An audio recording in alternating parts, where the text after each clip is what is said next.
Voilà, bon, on va commencer. Bravo à vous déjà d'avoir bravé la nuit, le froid, les bouchons. Et je vous propose de commencer par la prière.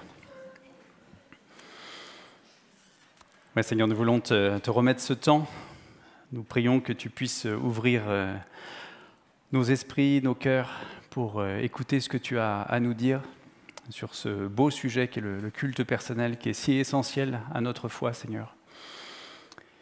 Et ouais, que nos esprits soient débarrassés de la fatigue de la journée pour vraiment, encore une fois, recevoir ta parole et qu'elle puisse germer dans le cœur de chacun.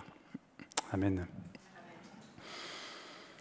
Bon, qu'est-ce que je pourrais vous dire de plus que vous ne savez déjà sur le culte personnel? Et j'en vois plus d'un ici qui pourrait être largement à ma place, en fait, pour enseigner sur le culte personnel. J'ai l'impression que tout a été déjà dit sur le culte personnel. Et quand j'avais cette pensée en préparant l'étude biblique, je me suis rappelé la première fois où quelqu'un m'a demandé de présider le culte. C'était il y a très longtemps, dans une autre église. Et j'en ai parlé à quelqu'un qu'on pourrait appeler mon mentor spirituel de l'époque. Et je lui disais que ma crainte, en fait, c'était de dire, pendant la présidence, de dire des évidences, de dire des choses que tout le monde connaît, en fait. Et il m'a répondu, si c'est nouveau, c'est que c'est faux. Parce que sur la Bible, tout a été dit. Donc, très probablement, ce soir, je vais vous dire des choses que vous avez déjà entendues. Mais peut-être que ça vaut la peine de rappeler certaines vérités. Et notre histoire, au fond, tout au long de notre vie chrétienne avec le culte personnel est justement une histoire et un chemin. Et pour ceux d'entre nous qui ont de l'ancienneté dans la vie chrétienne, eh bien, sans doute que votre culte personnel d'aujourd'hui n'est pas celui que vous aviez hier. Et je trouve que, je voudrais vous dire quelque chose qui me semble important en matière de culte personnel. Je trouve que ce thème-là, souvent, on l'aborde sous l'angle de l'organisation. Est-ce qu'on doit le faire le matin, le soir? Quel plan de lecture utiliser? Combien de temps y consacrer? Donc, sous l'angle de l'organisation. Mais je pense que si on attaque le culte personnel sous l'angle de l'organisation, on oublie l'élément essentiel qui, en fait, c'est le culte personnel, c'est un moment de relation. C'est un moment de relation avec notre Dieu. C'est un moment de relation entre le Créateur et ses créatures. C'est un moment de relation entre un Seigneur et ses serviteurs. C'est un moment de relation entre un maître et ses disciples. Et cet angle d'attaque-là, de la relation, de l'intimité que l'on développe avec le Seigneur pendant notre culte personnel, c'est l'angle que j'ai choisi pour ce soir, pour parler du culte personnel. Et parfois, on parle aussi du culte personnel comme un élément important d'une santé spirituelle, ce qui est vrai. Mais on le met presque sur le même plan qu'il faut faire 10 000 pas par jour, vous savez, ou manger 5 fruits et légumes. Aussi, il faut aussi avoir son temps de culte spirituel. Et on n'est pas du tout sur le même plan. Bien sûr que ça contribue à notre hygiène de vie spirituelle, mais on ne peut pas comparer ce temps de culte personnel avec notre hygiène de vie, comme je l'ai dit en exemple, sur notre alimentation ou de faire de l'exercice. C'est d'abord une histoire de relation entre Dieu et nous. Et avant de parler de méthode, il faut, je crois, souligner ce point-là, qui est important, c'est la dimension de la relation. Et la qualité de notre culte personnel, construit la qualité de notre intimité avec Dieu le Père, par l'intermédiaire de Christ. Et c'est ce à quoi nous sommes appelés, c'est pourquoi aussi nous avons été rachetés, pour justement développer la relation avec notre Seigneur. Et souvent, nous sommes confrontés à ce paradoxe, c'est-à-dire qu'on en connaît l'importance du culte personnel, on sait bien que c'est particulièrement important de consacrer du temps à la lecture de la parole, à la prière, et pourtant, on rencontre beaucoup de difficultés. Et on a du mal à trouver l'espace nécessaire pour avoir un culte personnel de qualité. C'est quand même paradoxal, c'est qu'on en est tous convaincus, et en même temps, beaucoup d'entre nous, la plupart, je dirais, on n'est pas vraiment satisfait par notre culte personnel. Alors j'ai envoyé un petit sondage la semaine dernière, vous l'avez reçu, et j'ai eu 45 réponses. C'est pas mal, j'étais content, 45 réponses sans relance. Et sur 45, 37 expriment des difficultés.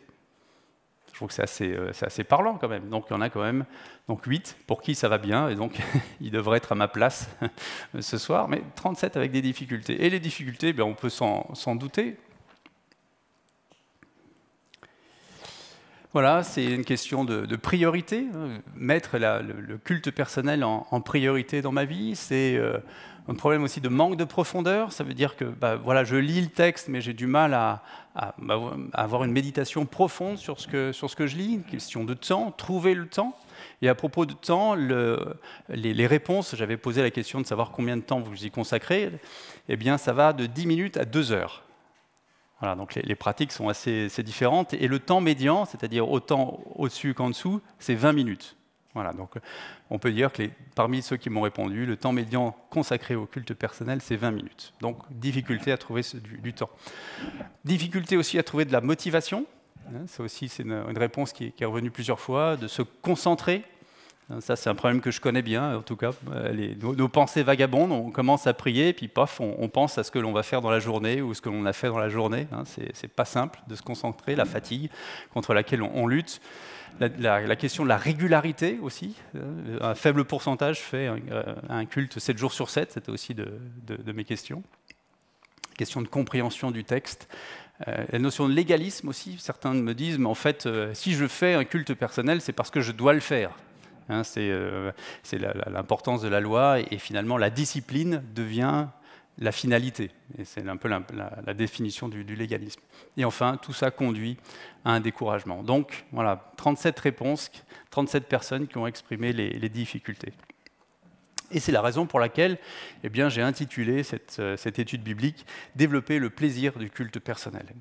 Et au fond, si j'avais voulu être complet, j'aurais écrit « Développer le plaisir de la relation avec Dieu à travers le culte personnel ». Parce que c'est vraiment l'élément fondamental, développer le plaisir de la relation avec Dieu à travers le culte personnel.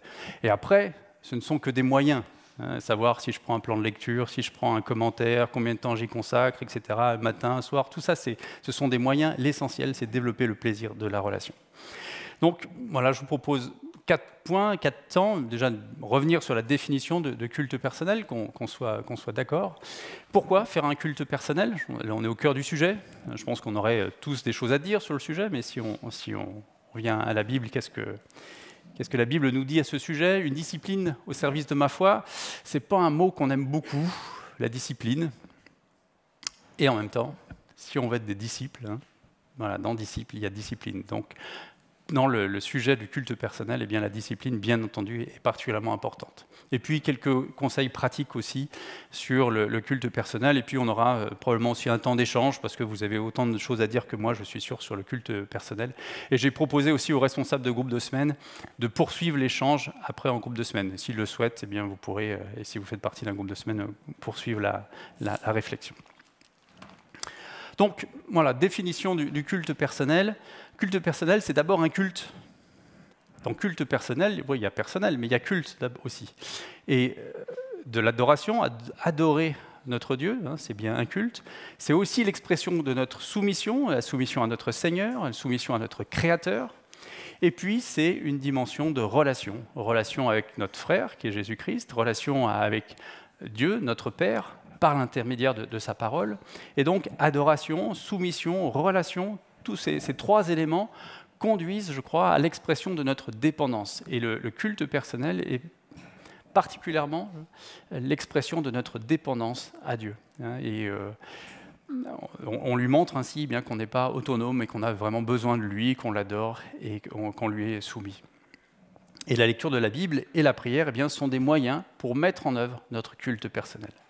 Et encore une fois, je précise cette définition-là parce que parfois on a tendance à se consacrer sur les moyens, c'est-à-dire comment lire la Bible, comment prier, qui sont bien sûr des éléments importants, essentiels, mais c'est plus essentiel de se souvenir de l'objectif qui est d'exprimer notre dépendance.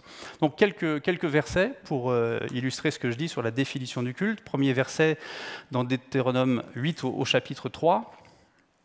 Donc c'est Dieu qui parle au peuple d'Israël. « Il t'a humilié, il t'a fait connaître la faim et il t'a nourri de la manne que tu ne connaissais pas et que tes ancêtres non plus n'avaient pas connu, afin de t'apprendre que l'homme ne vit pas de pain seulement, mais de tout ce qui sort de la bouche de l'Éternel. Et là, on a l'expression de la définition de la nourriture spirituelle. Le texte nous dit bien, ok, il y a le pain, la nourriture physique dont on est nourri, mais l'homme ne vit pas de pain seulement, il a aussi besoin évidemment de nourriture spirituelle. Et cette nourriture spirituelle, eh bien, elle vient de la bouche de Dieu, elle vient de sa parole. Et pour poursuivre justement la métaphore avec la nourriture physique, eh bien, on peut à la rigueur sauter un repas, ça nous arrive, mais sauter un repas, sauter un culte personnel, eh bien, on peut peut-être le faire une fois, 2 fois, mais après, si on continue de sauter nos repas spirituels, eh bien, c'est là où les problèmes commencent. Comme lorsqu'on saute des repas, eh bien, on a une alimentation déséquilibrée. Et souligner aussi que la nourriture, c'est de l'énergie, mais c'est aussi du plaisir. Et en France, on aime bien ça. C'est le seul pays où, le midi à table, on parle de ce que l'on va manger le soir. Voilà, on aime bien ça. Et donc, la notion de plaisir dans cette nourriture spirituelle est importante. Et ce verset souligne aussi le côté apprentissage. Il nous dit que les Hébreux ont eu à apprendre. Et c'est la raison pour laquelle ils sont restés 40 ans dans le désert. Et je crois que nous aussi, on a à avoir cet apprentissage de la nourriture spirituelle. Ce n'est pas forcément spontané. Et comment justement l'absorber, comment en profiter, là aussi on a un apprentissage à faire. Et le culte personnel, eh bien justement, c'est de participer au repas spirituel. C'est notre nourriture spirituelle. Et c'est d'ailleurs ce verset que Jésus a utilisé pour repousser Satan quand il l'invitait à transformer les pierres en pain. Autre verset qui continue la métaphore de la nourriture, psaume 119 au verset 103. « Que tes paroles sont douces pour mon palais, elles sont plus douces que le miel à ma bouche. » Et là aussi, ce verset souligne la notion de plaisir et aussi d'énergie. Le miel, c'est du plaisir et c'est de l'énergie. « Tes paroles sont plus douces que le miel à ma bouche. » Je ne sais pas comment ça se passe chez vous, mais chez nous, un pot de miel ne fait pas très longtemps. Donc c'est du plaisir qui est cette nourriture spirituelle. Et je crois que c'est important à avoir en tête parce que souvent, même quand on a grandi dans l'Église, même quand on est passé par l'école du dimanche, on voit la Bible comme quelque chose de compliqué, qu'on a du mal à creuser par soi-même, qu'on a du mal à comprendre. Non, c'est du miel dans ma bouche. C'est d'abord un plaisir. La parole de Dieu, eh bien, c'est comme une douceur. Et le culte personnel est justement un moment de douceur. Je poursuis dans les versets pour illustrer la définition. Psaume 103, verset 2. Bénis l'Éternel, mon âme, que tout ce qui est en moi bénisse ton saint nom. Bénis l'Éternel, mon âme, et n'oublie aucun de ses bienfaits.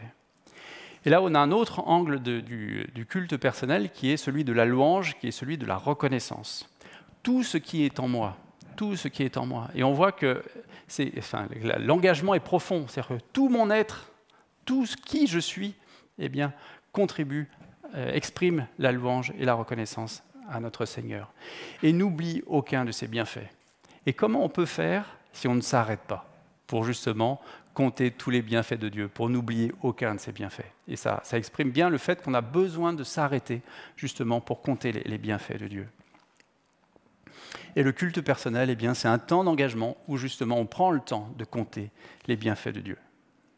Dernier verset pour illustrer toujours la définition, 1 Corinthiens 1, verset 9, « Dieu est fidèle, lui qui vous a appelé à vivre en communion avec son Fils Jésus-Christ, notre Seigneur. » Nous sommes appelés à vivre en communion. Je ne sais pas si on se rend bien compte de ce que ça veut dire, en fait, vivre en communion avec Christ. Et le temps de culte personnel est bien justement ce temps où on vit en communion, où on s'approche de Christ, où avec conscience on lit la parole de Dieu, on le prie et on essaye le plus possible d'être en communion et c'est une nourriture pour le reste de la journée. Et c'est là, dans le secret de notre culte personnel, que se tisse l'intimité avec Dieu, notre intimité avec le Seigneur, vivre en communion avec son Fils. Et j'ajoute aussi que ce passage nous rappelle la fidélité de Dieu. Dieu est fidèle. Et on a à répondre à la fidélité de Dieu. C'est-à-dire que lui ne saute aucun repas spirituel, c'est nous qui les sautons. Et quand on ouvre la Bible, quand on le prie, eh bien il est fidèle et il répond et il est toujours là. Voilà quelques versets pour alimenter votre réflexion sur la définition du culte personnel, un temps d'adoration, un temps de soumission et un temps de relation, j'insiste beaucoup là-dessus, qui exprime notre dépendance à Dieu. Le deuxième point, pourquoi faire un culte personnel? Et là aussi, évidemment, vous auriez plein de choses à dire. Je commence par ce verset pour illustrer cette idée, 1 Pierre 2,4. « Comme des enfants nouveau-nés, désirez le lait pur de la parole. Ainsi vous grandirez pour le salut. Si du moins vous avez goûté que le Seigneur est bon, approchez-vous de Christ. » Ce verset, je l'ai réentendu particulièrement fortement dans la bouche de Cédric Eugène à Évangile 21 au printemps dernier. Il a fait une conférence sur ce passage, peut-être que vous avez vu la vidéo. Et la vidéo d'ailleurs est disponible. Et je trouve que ce verset est particulièrement adapté pour décrire le culte personnel. Désirer le lait pur de la parole. Désirer le lait pur de la parole. Vous voyez, on est invité à désirer ce lait. Et on passe du miel dont on parlait tout à l'heure au lait, mais le point commun, c'est la qualité de la nourriture spirituelle, une alimentation de qualité. Et ce texte nous invite à être comme des nouveau-nés. Alors là, il n'est pas du tout question, vous savez, comme Paul peut le dire ailleurs, de progresser vers la nourriture solide. Non, là, c'est l'image du nouveau-né qui a besoin de lait. Et c'est l'image donc de notre dépendance à Christ, qui désire le lait pur de la parole. Et on a à répondre à ce désir, justement, dans le culte personnel. Et on a, encore une fois, l'expression de notre dépendance. Et on a un objectif ici, du culte personnel, alors nous grandirons pour notre salut. Et devenir des chrétiens matures, devenir des chrétiens solides, devenir des chrétiens debout, qui ressemblent de plus en plus à Christ, eh bien ça passe par désirer le lait pur de la parole et donc de consacrer du temps au culte personnel. Et il y a une motivation aussi qui est soulignée par ce texte, c'est « avons-nous réellement goûté que le Seigneur est bon ?» Goûter que le Seigneur est bon. Et voyez l'image, goûter, hein, on reste encore dans le domaine de la nourriture spirituelle. Et je crois que quand on a profondément goûté que le Seigneur est bon, alors eh bien, la motivation pour se lever un peu plus tôt ou se lever un peu plus tard, eh bien, elle est plus facile que quand on n'a pas réalisé combien le Seigneur est bon. Et ce verset finit par « approchez-vous de Christ ». Et c'est le sens même du culte personnel. Approchons-nous de Christ. Et voilà, le matin ou le soir, enfin pendant le moment du culte personnel, eh bien l'idée c'est bien sûr de s'approcher de Christ. Et alors, première réponse, pourquoi le culte personnel? Eh bien grandir pour le salut. Et la condition, avoir goûté que le Seigneur est bon. Et ce passage, avoir goûté que le Seigneur est bon, est un extrait du psaume 34, verset 9. Et je trouve intéressant de lire les 8 premiers versets qui débouchent sur le verset 9, donc, qui dit « Goûtez que le Seigneur est bon ». Et je vous propose de lire donc, le psaume 34, les 9 premiers versets, dont la conclusion, justement, est « Goûtez que le Seigneur est bon ». Donc, verset 34. Et c'est David qui a écrit ce psaume. « Je veux bénir l'Éternel en tout temps. Sa louange sera toujours dans ma bouche. Que mon âme fasse toute sa fierté de l'Éternel. Que les humbles écoutent et se réjouissent. Dites avec moi la grandeur de l'Éternel. Célébrons tous son saint nom. J'ai cherché l'Éternel et il m'a répondu. Il m'a délivré de toutes mes frayeurs. Quand on tourne les regards vers lui, on est rayonnant de joie. Et le visage ne rougit pas de honte. Quand un malheureux crie, l'Éternel entend, et il le sauve de toutes ses détresses. L'ange de l'Éternel campe autour de ceux qui le craignent, et les arrache au danger. Et voilà le verset 9. Goûtez et voyez combien l'Éternel est bon. Heureux l'homme qui cherche refuge en lui. Voilà toutes les idées, si je puis dire, pour nourrir notre culte personnel. Bénir l'Éternel, sa louange est sur ma bouche, si je fais un extrait de ce que l'on a lu. Écouter l'Éternel et se réjouir en lui. Dire la grandeur de l'Éternel, célébrer son nom, chercher l'Éternel, tourner les regards vers lui, rayonner de joie, crier à l'Éternel, chercher refuge en lui. Voilà de quoi nourrir encore une fois notre culte personnel. Et quand on a conscience de tout ça, alors, eh bien, on a goûté que le Seigneur est bon. Un autre verset que je trouve marquant pour le culte personnel, c'est Psaume 46, verset 11. « Arrêtez, arrêtez, et sachez que je suis Dieu. Je domine sur les nations et je domine sur la terre. Et ça, c'est un autre verset qui, personnellement, m'a marqué et que, encore une fois, je trouve adapté au culte personnel. Parce que, justement, le culte personnel, c'est ça, c'est s'arrêter.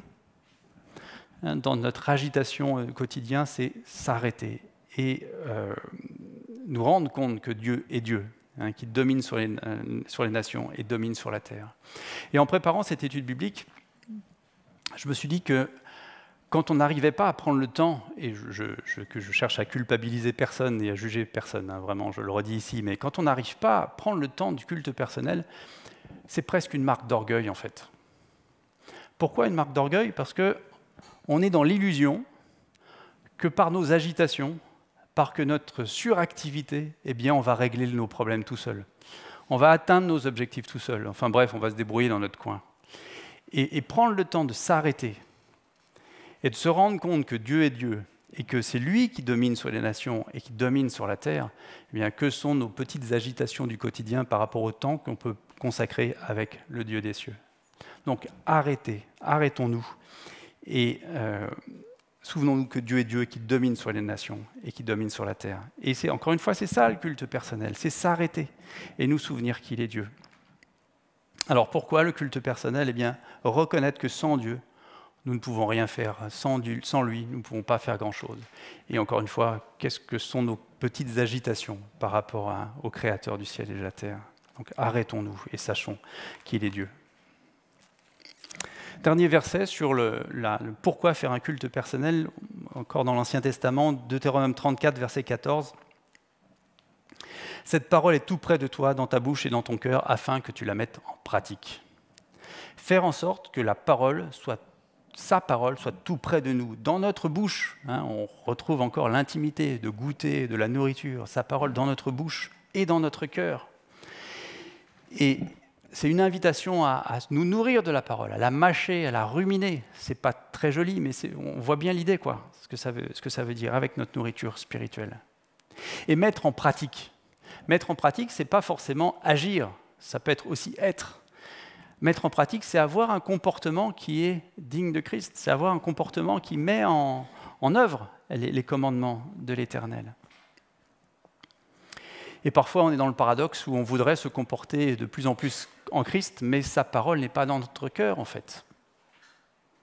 Mais comment on peut penser qu'on va y arriver sans avoir justement ce temps où on met la parole de Dieu dans notre bouche et dans notre cœur? Alors, une autre réponse, pourquoi le culte personnel? Eh bien, développer notre intimité avec la parole pour la mettre en pratique. Et ne soyons pas dans l'illusion qu'on pourra la mettre en pratique si on ne la met pas dans notre cœur. Et là aussi, on est confronté à ce paradoxe. Voilà ce que je voulais vous dire sur le pourquoi, plusieurs pistes. Donc un thème qui fâche maintenant, c'est le thème de la discipline, qui est plus difficile. On n'aime pas trop ça, la discipline. Les 5 fruits et légumes par jour, on préfère chips et frites que... Voilà. Non. Mais quand même, la réalisation de notre culte personnel dépend de notre capacité à faire preuve de discipline. Et c'est vrai qu'on n'est pas égaux par rapport à la discipline. Certains semblent y arriver facilement, d'autres plus difficilement. Et on a plus ou moins des efforts à faire pour justement être discipliné. Mais ça fait partie justement des moyens, des leviers dont on dispose pour mettre en œuvre notre culte personnel. Et quand on parle de discipline, j'aime bien prendre ce texte-là dans 2 Timothée 1, chapitre 2, versets 1 à 7. Et c'est Paul, bien sûr, qui parle, et s'adressant à Timothée, où il lui parle de discipline en prenant des exemples de personnes disciplinées. « Toi donc, mon enfant, dit-il à Timothée, fortifie-toi dans la grâce qui est en Jésus-Christ. Ce que tu as entendu de moi en présence de nombreux témoins, confie-le à des personnes fidèles qui soient capables de l'enseigner aussi à d'autres. » Et c'est là où le thème de la discipline arrive plus particulièrement. « Souffre avec moi comme un bon soldat de Jésus-Christ. Aucun soldat en service ne s'embarrasse des affaires de la vie courante s'il veut plaire à celui qui l'a recruté. L'athlète n'est pas couronné s'il n'a pas lutté en respectant les règles. Le cultivateur qui travaille dur doit être le premier à récolter les fruits. Comprends ce que je dis et que le Seigneur te donne en effet de l'intelligence en toutes choses. » Et donc on a 3 personnes qui font preuve de discipline. Le soldat, l'athlète et puis le cultivateur. Le soldat, lui, obéit à une personne, obéit à des ordres. L'athlète, il obéit à des règles. Le match de rugby ce soir se déroule selon les règles. Et le cultivateur, lui, il obéit aux circonstances, c'est-à-dire il fait les choses au bon moment, il arrose quand il doit arroser, et pas quand il a envie. Et il sème quand il doit semer, pas quand il a envie. Et ces trois personnes ont une motivation. Ce n'est pas de l'obéissance pour l'obéissance, ce n'est pas la règle pour la règle, ce n'est pas de semer au bon moment pour semer au bon moment. Non, il y a du fruit. Le soldat, lui, Paul nous dit, c'est pour plaire à celui qui l'a recruté. L'athlète, c'est pour être victorieux, le texte nous dit pour être couronné. Et le cultivateur, c'est pour récolter du fruit. Et je crois que si on oublie les bénéfices de la discipline, effectivement, ça devient de la discipline pour la discipline, et ces fruits-là, plaire à celui qui l'a recruté, être victorieux, et récolter du fruit, peuvent s'appliquer au culte personnel. Pour le soldat et l'obéissance, le Seigneur nous demande de labourer sa parole, si je puis dire, de la lire, de la méditer. C'est obéir à sa parole. Donc on est obéissant. Et c'est aussi lui plaire de le faire. La discipline pour remporter la victoire sur le péché, la victoire sur nos petites victoires du quotidien, sur lesquelles qu'on peut remporter grâce à Christ. Et puis, récolter du fruit, faire les choses au bon moment, quelqu'un disait dans le sondage que j'ai envoyé, si je ne fais pas mon culte personnel le matin, après c'est mort pour le reste de la journée. C'est ça, faire les choses au bon moment, en fait, obéir aux circonstances. On sait que le matin, on est mieux, ou le soir, on est mieux. C'est de profiter du bon moment pour le consacrer au culte personnel. Donc, c'est trois façons d'exprimer, d'être discipliné, sans oublier que derrière la discipline, bien sûr, il y a des fruits, et des fruits qui peuvent être différents. Et on est parfois à la recherche de solutions magiques pour le culte personnel. Mais je crois que là, en parlant de discipline, on est au cœur de la solution magique. C'est-à-dire l'effort d'ouvrir la parole, l'effort de la lire. On peut avoir quelques béquilles pour nous aider, mais dans culte personnel, il y a culte, mais il y a aussi personnel. Et c'est l'effort que l'on va faire, la persévérance que l'on va faire. Et Paul le savait bien, et c'est pour ça qu'il dit ça à Timothée. Fais preuve de persévérance. Ce qui est intéressant, juste pour terminer sur ce passage, c'est que le texte nous dit que le soldat ne s'embarrasse pas des affaires de ce monde. Et je trouve que parfois, nous, on s'embarrasse des affaires de ce monde, justement, et qui nuisent à la qualité de notre culte personnel. Un mot aussi sur la discipline, elle est différente du légalisme. On l'a vu dans les difficultés que j'ai exprimées au départ, la peur que ça devienne du légalisme. Et en fait, le légalisme, c'est de faire que la discipline soit une fin et pas un moyen. Et c'est penser que la discipline du culte personnel va me donner des bénédictions, comme si je méritais quelque chose parce que je faisais preuve de discipline. Comme si je disais à Dieu, avec ce que je fais, avec le temps que je te consacre, quand même, tu pourrais bien me bénir. Non. Le fruit est une conséquence de la discipline. Et la discipline n'est pas une fin. Et je trouve qu'un passage qui illustre cette idée-là, c'est la parabole du semeur. Vous la connaissez tous, c'est-à-dire que le fait que la terre soit bonne, qu'elle porte des grains en abondance, ce n'est pas une récompense à la terre, c'est une conséquence. Et je crois que la discipline nous permet d'avoir une bonne terre pour que la semence de la parole puisse germer en nous. Vous voyez ce que je veux dire ? C'est-à-dire que porter du fruit est une conséquence de la discipline. Ce n'est pas une gratification, ce n'est pas une récompense. Ça va, je suis clair ici Okay. Et cela relève de ma responsabilité, justement, de faire en sorte que la terre qui reçoit la parole de Dieu soit de meilleure qualité possible et qu'elle puisse porter du fruit. Voilà sur ce que je voulais vous dire sur la discipline, quelques éléments pratiques. Et là aussi, le partage d'expérience pourrait être intéressant, mais voilà, si je vous partage mon expérience de quelques dizaines d'années de culte personnel, et puis aussi d'écoute des uns et des autres. Et là aussi, je vais sans doute dire des évidences, mais un lieu calme. Un lieu calme, c'est-à-dire un lieu où justement on n'est pas dérangé, un lieu où on n'est pas perturbé. Et c'est-à-dire de créer sa bulle. certains d'entre vous l'ont écrit, ou je sais qu'ils le font, lisent la parole dans le tramway, enfin dans les transports en commun. Pourquoi pas? Mais il faut être capable de pouvoir s'enfermer dans sa bulle pour pouvoir lire la Bible, et prier, c'est plus difficile. Mais voilà, se retirer du monde quelque part. Autre élément, d'avoir un temps dédié. D'avoir un temps dédié, c'est-à-dire de le faire plus ou moins toujours au même moment, à peu près la même durée. Certains sont plus du matin, certains sont plus du soir. Un temps qui vous va bien, mais un temps où justement ça peut être une vraie routine. Après, parfois la question c'est de savoir de combien de temps. Ça dépend de vous. On ne se pose pas la question de savoir combien de temps dure un repas. On se pose la question de savoir ce qu'on va manger, si c'est entrée, plat, dessert ou si c'est juste un sandwich. Vous voyez, il y en a un qui est plus nourrissant que d'autres, qui est meilleur en termes pour la santé que d'autres. Donc c'est le temps dont on a besoin. Le temps médian, c'est 20 minutes, je l'ai dit. Bon. Ça paraît faisable de trouver 20 minutes dans une journée. Certains le font 2 heures dans les réponses. Donc ils devraient être à ma place ou m'expliquer comment ils y arrivent, mais super. Le matériel, une Bible, un plan de lecture, un commentaire, un carnet de chant, une liste de prières. Alors une Bible, ça paraît évident, mais une Bible que vous pouvez vous approprier. C'est toujours intéressant de voir les Bibles des uns des autres, comment elles sont soulignées avec des documents. Alors moi, j'utilise une liseuse, je peux rien mettre dedans, mais en tout cas, je peux souligner. Et je crois que lire la Bible sur son téléphone, ça a des limites. C'est un objet que l'on s'approprie.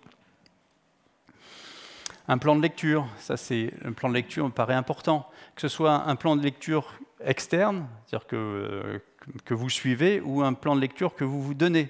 On met à votre disposition les plans de lecture de TPSG.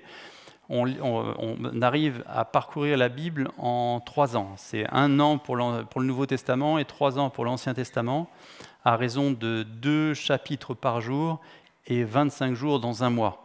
Ce qui permet d'avoir un petit peu de marge si on loupe une fois. Mais c'est bien d'avoir un élément externe pour nous donner un rythme, pour cadencer la lecture. Et puis ça nous oblige à lire la totalité de la Bible et pas aller là où on préfère lire.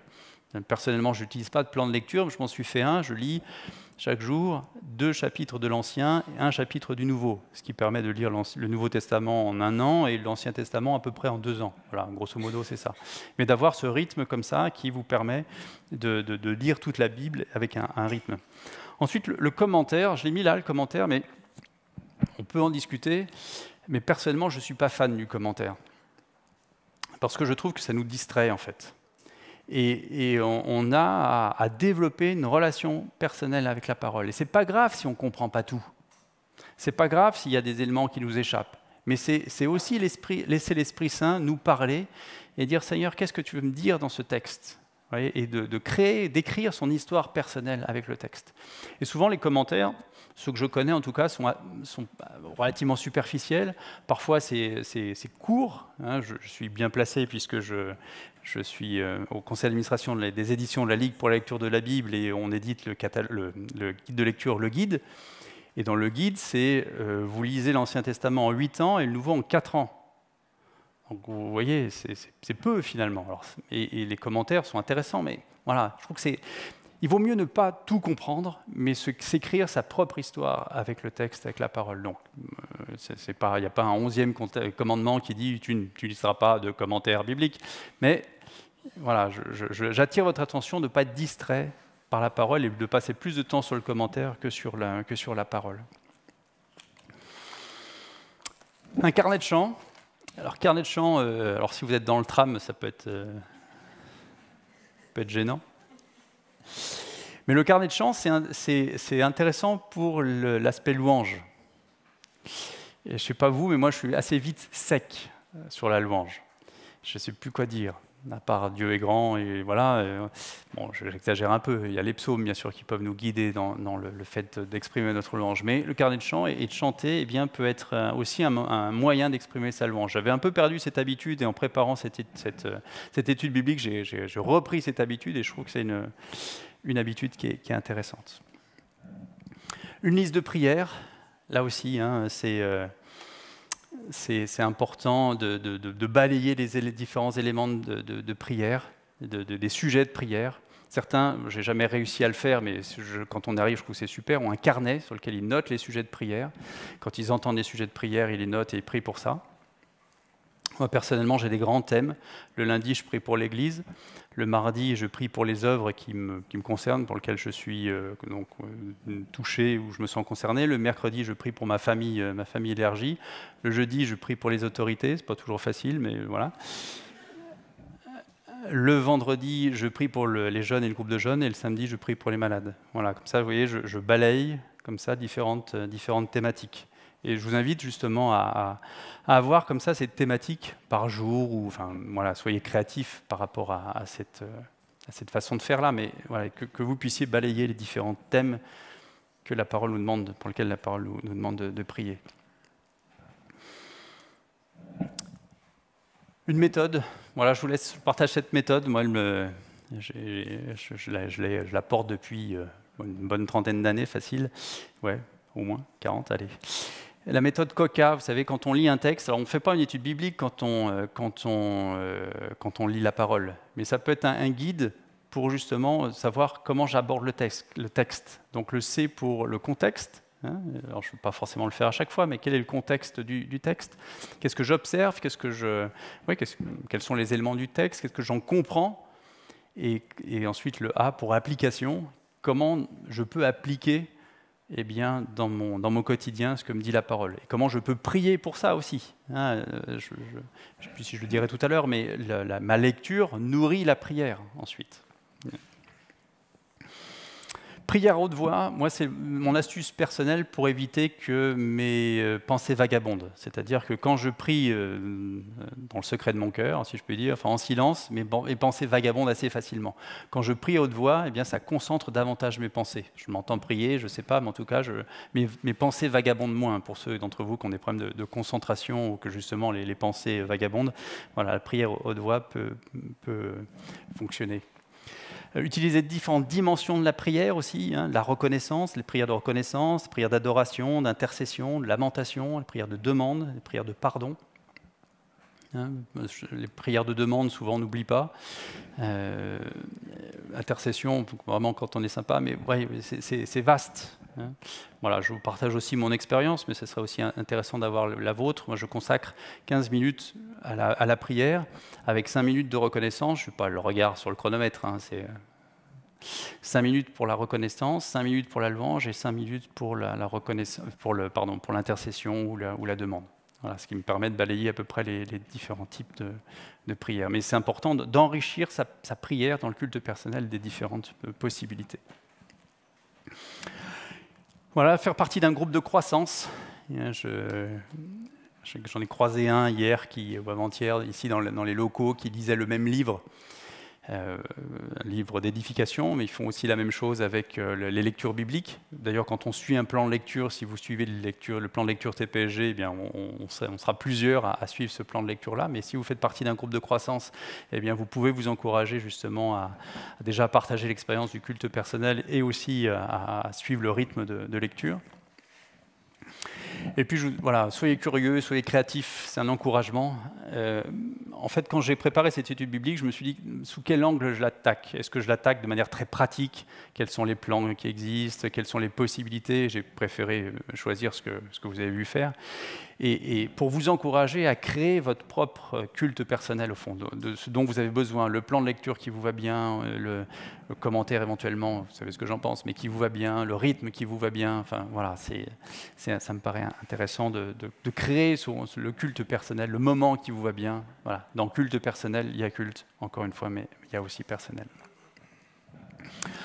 Voilà, et en conclusion, je reprends ce verset que je vous ai dit tout à l'heure. Comme des enfants nouveau-nés, désirez le lait pur de la parole, parce qu'il me paraît tellement important, ce verset.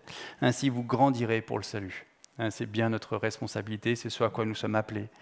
Si du moins vous avez goûté que le Seigneur est bon. Et encore une fois, je me répète, mais quand on a goûté que le Seigneur est bon, le fait de se lever tôt le matin et plus tôt le matin ou plus tard, se coucher plus tard le soir, c'est plus facile. Et qu'on s'approche de Christ dans notre culte personnel.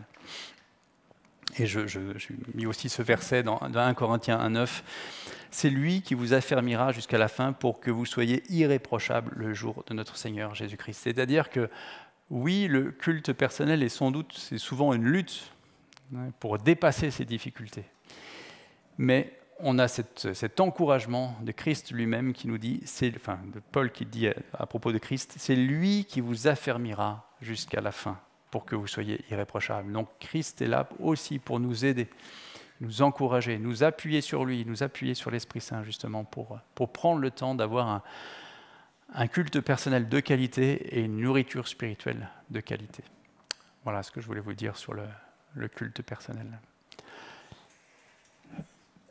On peut avoir un temps d'échange, de questions, de partage. Voilà, encore une fois, je n'ai vraiment pas toutes les réponses. Vous avez aussi des choses à dire, des expériences à partager dans l'intimité de votre culte personnel. Peut-être des questions, des commentaires.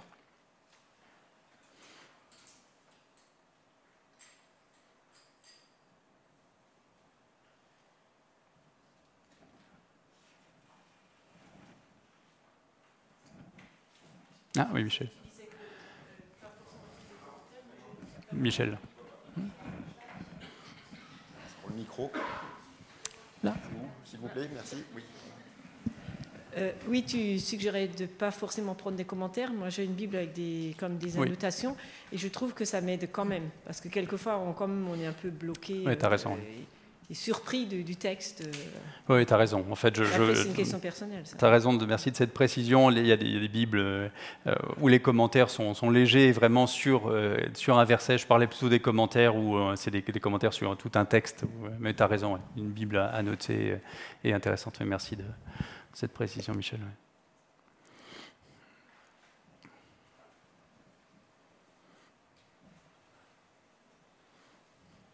On clôt ici.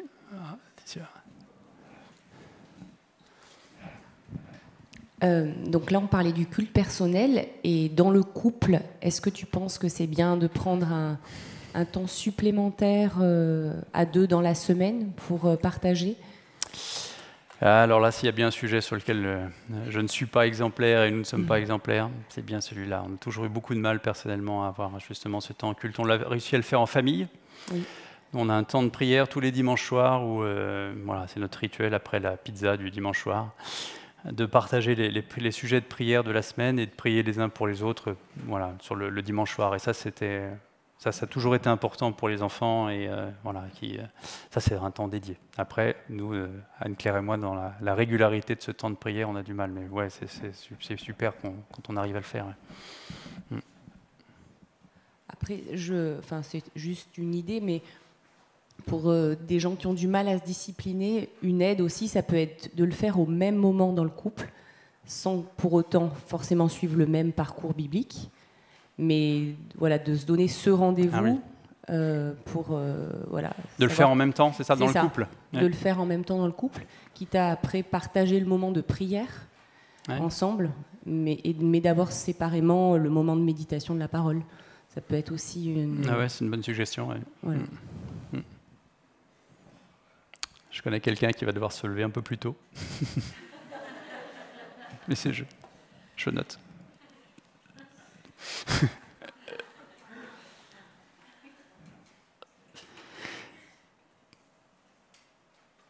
D'autres suggestions comme ça? C'est intéressant de ce partage.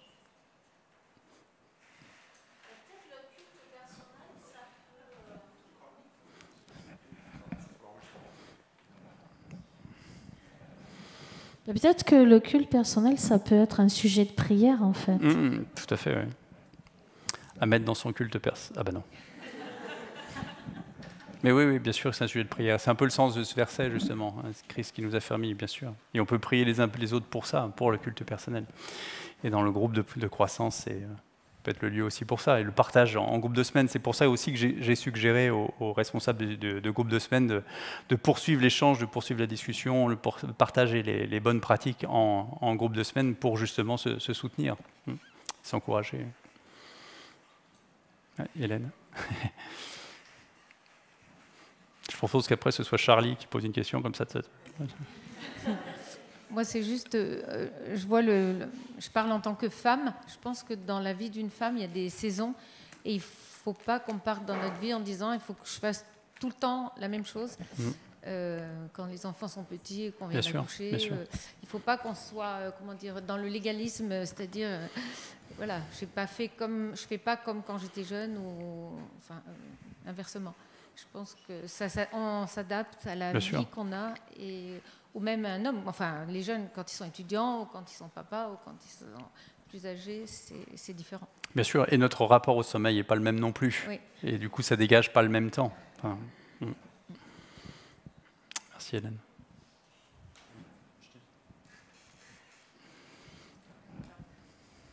Je voulais raconter ce qu'une dame qui est maintenant morte m'a raconté une fois. Elle disait quand elle avait les enfants jeunes, elle trouvait c'était pas possible qu'elle le fasse le matin. Et le soir, elle était trop fatiguée, elle était totalement crevée. Et elle a prié, elle ne savait pas comment faire. Elle voulait quand même avoir un culte personnel. Et puis le Seigneur l'a réveillée dans la nuit. Elle était fraîche. Elle a lu, au milieu de la nuit, elle a fait son culte personnel, puis elle s'est endormie. Quand elle avait déjà repris un peu des forces. Alors ça peut aussi être comme ça. Je voulais juste dire, il n'y a pas de règle. Voilà. Et l'autre remarque que j'ai, c'est peut-être comme avec la nourriture aussi, l'appétit vient en mangeant. Oui, c'est bien. Et c'est là où on voit, Mechil, que tu es bien intégré en France maintenant. L'appétit vient en mangeant. Il y a quelques années, tu n'aurais pas dit ça. Ouais, voilà.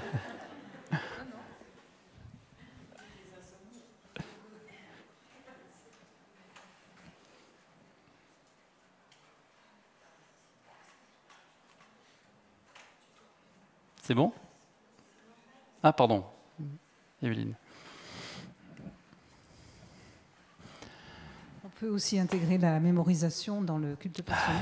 Oui. Parce que quand on dit la parole doit être proche de notre cœur, c'est un moyen de la mettre proche de notre cœur. Oui, oui. Est-ce que tu as une expérience à partager pour mémoriser les versets?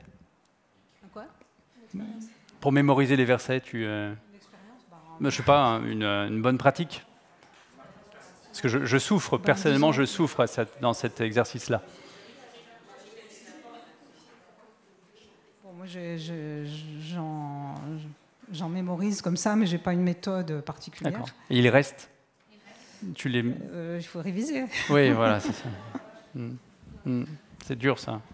Après, je suis en train de lire le livre « La joie en Dieu », et il y a tout un passage sur la mémorisation dedans, avec des textes un peu clés qui sont importants à mémoriser. Donc, on peut aussi aller voir là-dessus. Oui, et puis tout à l'heure, vous disiez le culte personnel, que bon, il y a un moment dédié dans la journée, mais c'est toute la journée, je pense aussi, le culte personnel. Prier sans cesse, notre Seigneur, il nous accompagne toute la journée, et nous aussi, on est avec lui dans nos pensées toute la journée. Et, moi, je sais, le matin, je me lève tôt, voilà, mais après, quand je prends ma voiture pour aller au travail, je continue, en fait. Et puis, des fois, même, je vais me promener, puis je suis là, je pense à rien, puis tout d'un coup, je dis, tiens, t'as une demi-heure de marche, prie. Donc, voilà. Oui, c'est l'idéal, prier sans cesse. Et c'est bien aussi d'avoir un temps dédié pour la lecture de la parole, mais voilà, ça devrait infuser toute notre journée, ouais. C'est sûr. Manuela devant. John. Toi, tu allais faire les 10 000 pas par jour, en fait. Merci. Pour la mémorisation, moi, ce que je faisais et que je fais toujours, c'est les post-it dans la salle de bain, autour du miroir. Ou alors, on a une porte avec un tableau noir, et pendant une semaine, il y a la même écriture. Comme ça, tout le monde à la maison la voit. Et ça finit par rentrer, parce que tous les jours, on passe dans la cuisine pour aller au frigo ou pour aller faire n'importe quoi, et donc on voit l'écriture. Et une autre chose que je fais, c'est que j'ai un cahier où j'écris mes pensées ou les choses à faire que j'ai méditées en lisant la parole, ou une écriture. J'ai un cahier où je note les écritures, entre guillemets, préférées, celles qui me touchent plus profondément, et je reviens de temps en temps dessus. Donc voilà, ça c'est des choses que je fais aussi. Ok, merci Manuela. Quelqu'un d'autre? Ouais. Après. Voilà, on se donne jusqu'à 21h, après on clôture. J'ai une question. Qu'est-ce que tu penses d'écouter la Bible en audio? Enfin, tu sais, sur l'ordinateur ou... Oui, pourquoi pas? Non, pas pour les aveugles. Moi des fois... C'est plus difficile de souligner le texte, mais... Oui, mais des fois, ça m'arrive quand je fais bien sûr. Du ménage ou quelque chose, j'écoute. Alors, est-ce que c'est dans le cadre du culte personnel? Non, mais...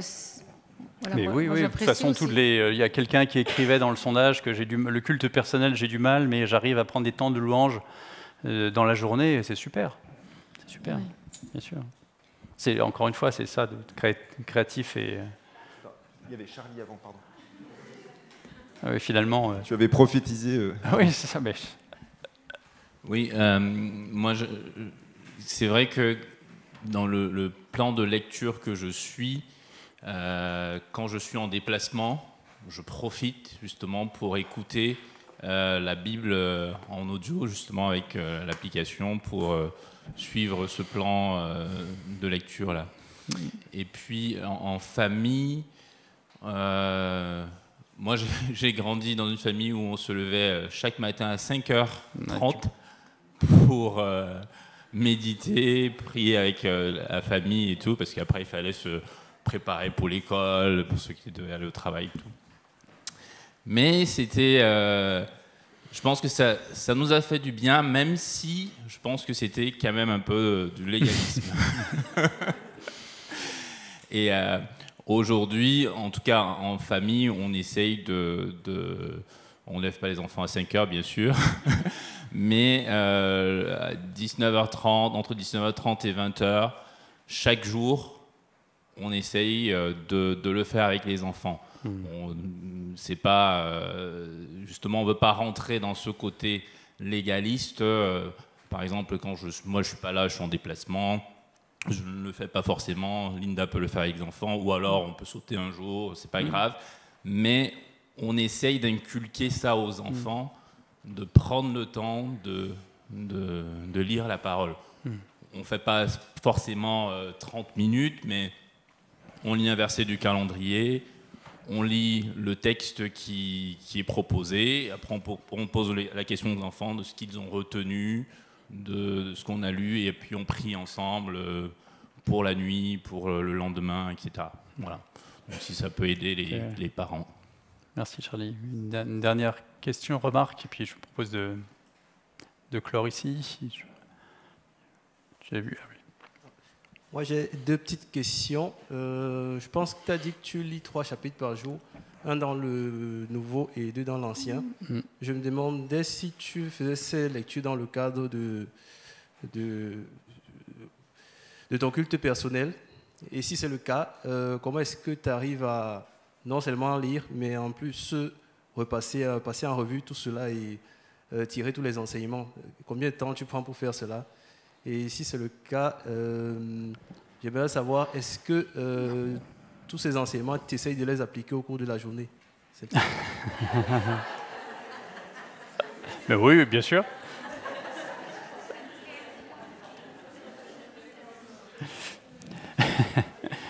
En fait, je partage une expérience, hein, c'est pas une compète. Je consacre 45 minutes au culte personnel le matin.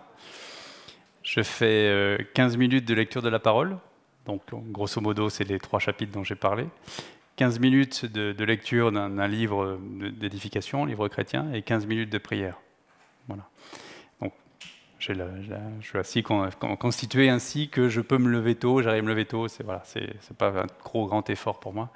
Et après, quant à l'application, eh bien j'essaye, mais voilà, comme toi. Parce que je posais justement cette question juste en prenant un passage, que ce soit un chapitre ou juste la moitié d'un chapitre.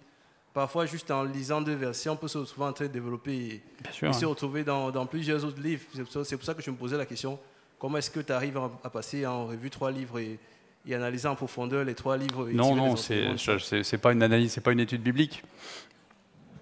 J'ai pris comment dirais-je, j'ai été repris il y a quelque temps quand on a fait la série sur Actes. Actes, c'est des textes qu'on connaît bien, et j'ai eu à faire plusieurs prédications sur le livre des Actes, et que j'avais lu, je ne sais pas combien de fois, quoi. Et en fait, je me suis rendu compte qu'en travaillant le texte pour la prédication, j'étais bien loin d'avoir compris le texte que je pensais comprendre, quoi. Donc le culte personnel, c'est pas une étude biblique non plus, mais c'est comment je suis nourri par la parole, effectivement, en soulignant un verset, une idée plus particulièrement. Mais c'est pas. Je crois qu'il y a un temps aussi d'étude biblique, il y a un temps d'enseignement comme ce soir, comme l'enseignement, la série que l'on mène le dimanche matin. C'est différents niveaux de profondeur au fond d'études de texte. Et c'est ça qui est merveilleux avec la parole, c'est que sur le même texte, on peut le relire plein de fois. Et combien de fois je lis un texte que j'ai lu et relu, et je me dis, mais j'ai jamais lu en fait. Bon, c'est peut-être une question de mémoire, mais voilà. Oui, Daniel. Daniel, et puis ce sera le mot de conclusion, puis je vais prier après. Juste mentionner que le changement de version biblique, de traduction, peut aider parfois à redécouvrir des choses plus nouvelles dans des textes qu'on a lus plusieurs fois.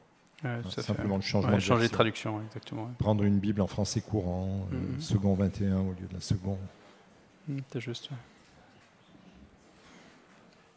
Allez, je vais prier pour conclure, et puis on peut avoir un temps de partage après, plus informel. Seigneur, merci pour ce cadeau qui est la parole. Merci pour ce cadeau aussi qui est la prière, la relation que l'on peut avoir avec toi, nous adresser à toi, te parler. Et Seigneur, vraiment, nous avons tous besoin d'enrichir notre intimité avec toi, et par l'intermédiaire du culte personnel. Et nous prions que nous puissions être renouvelés dans cette pratique, encouragés, et que ce temps qui t'est dédié, Seigneur, puisse être toujours plus édifiant, que nous puissions toujours plus grandir pour notre salut, Seigneur, et te ressembler, pour pouvoir mettre en pratique ta parole. Seigneur, nous sommes conscients que seuls nous ne pouvons pas y arriver. Nous avons tellement besoin de toi, besoin de ton esprit, Seigneur, pour nous faire grandir dans cette pratique du culte, Seigneur. Amen.